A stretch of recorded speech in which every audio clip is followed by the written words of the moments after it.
the day that the Lord God made the earth and the heavens, when no plant of the field was yet in the earth, and no herb of the field had yet sprung up, for the Lord God had not caused it to rain upon the earth. And there was no one to till the ground.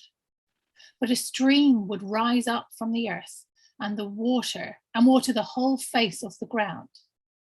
Then the Lord God formed a man from the dust of the ground, and he breathed into his nostrils the breath of life, and the man became a living being.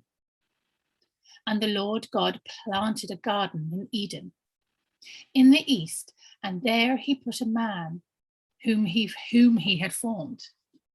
Out of the ground the Lord God made grow every tree that is pleasant to the sight and good for food. And the tree of life is also in the midst of the garden, and the tree of knowledge of good and evil. A river flows out of Eden to water the garden, and from there it divides and becomes 4 branches. The name of the first is Pishon. It is the one that flows around the whole land of the Havilah, where there is gold, and the gold of that land is good. Bdellium and onyx stone are there. The name of the second river is Gihon. It is the one that flows around the whole land of the Cush. The name of the third river is the Tigris, which flows east of Assyria. And the fourth river is the Euphrates. The Lord God took the man and put him in the Garden of Eden to till it and keep it. And the Lord God commanded the man, "You may freely eat every tree of the garden, but not of the tree of knowledge of good and evil you shall not eat. For in the day that you eat it, you shall die." Then the Lord God said, "It is not good that the man should be alone. I will make him a helper as his partner." So out of the ground, the Lord God formed every animal of the field and every bird of the air, and brought them to the man to see what he would call them.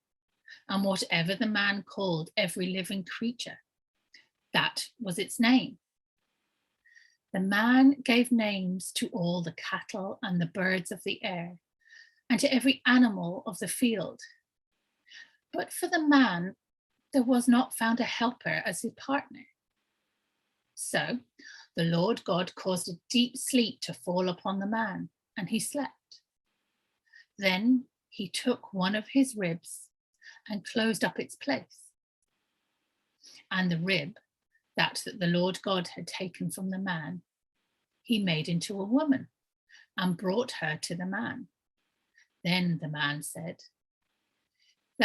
"This at last is bone of my bones and flesh of my flesh.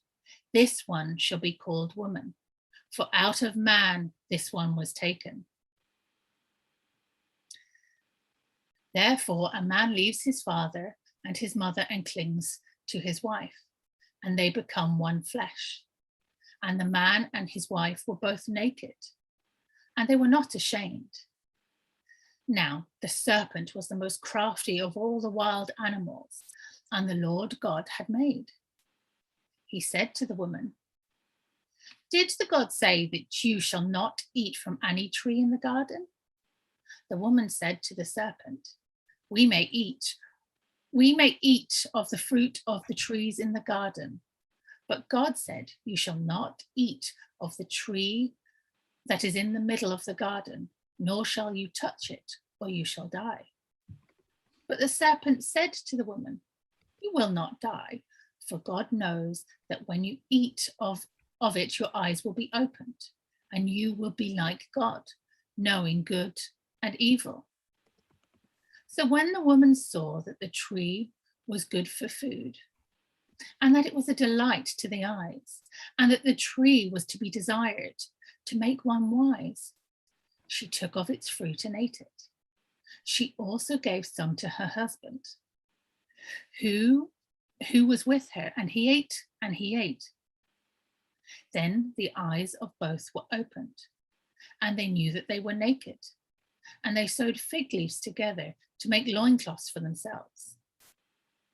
They heard the sound of the Lord God walking in the garden at the time of the evening breeze. And the man and his wife hid themselves from his presence of the Lord God among the trees in the garden. But the Lord God called to the man, and he said, "Where are you?" He said, "I heard the sound of you in the garden, and I was afraid because I was naked, and I hid myself." "Who told you that you were naked? Have you eaten from the tree of which I commanded you not to eat?" The man said, "The woman you gave to me, she gave me the fruit of the tree, and I ate." Then the Lord God said to the woman, "What is this that you have done?" The woman said, "The serpent tricked me, and I ate." The Lord God said to the serpent, "Because you have done this, cursed are you among all animals, and among all wild creatures. Upon your belly you shall go, and the dust you shall eat all the days of your life. I will put enmity between you and the woman, and between your offspring and hers. He will strike your head, and you will strike his heel." To the woman he said, "I will greatly increase your pangs in childbirth. In pain you shall bring forth children. Yet your desire shall be for your husband, and he shall rule over you."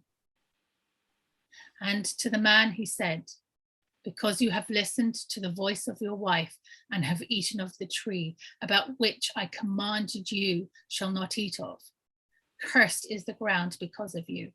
In toil you shall eat of all of the days of your life. Thorns and thistles it shall bring forth to you, and you shall eat the plants of the field. But the sweat of your face you shall eat bread until you return to the ground. For out of it you were taken. You are dust, and the dust you shall return." The man named his wife Eve, because she was the mother of all living. And the Lord God made garments of skins for the man and his wife and clothed them. Then the Lord God said, "See, the man has become like one of us, knowing good and evil, and now he might reach out his hand and take also from the tree of life and eat and live forever." Therefore, the Lord God sent him forth from the Garden of Eden to till the ground from which he was taken.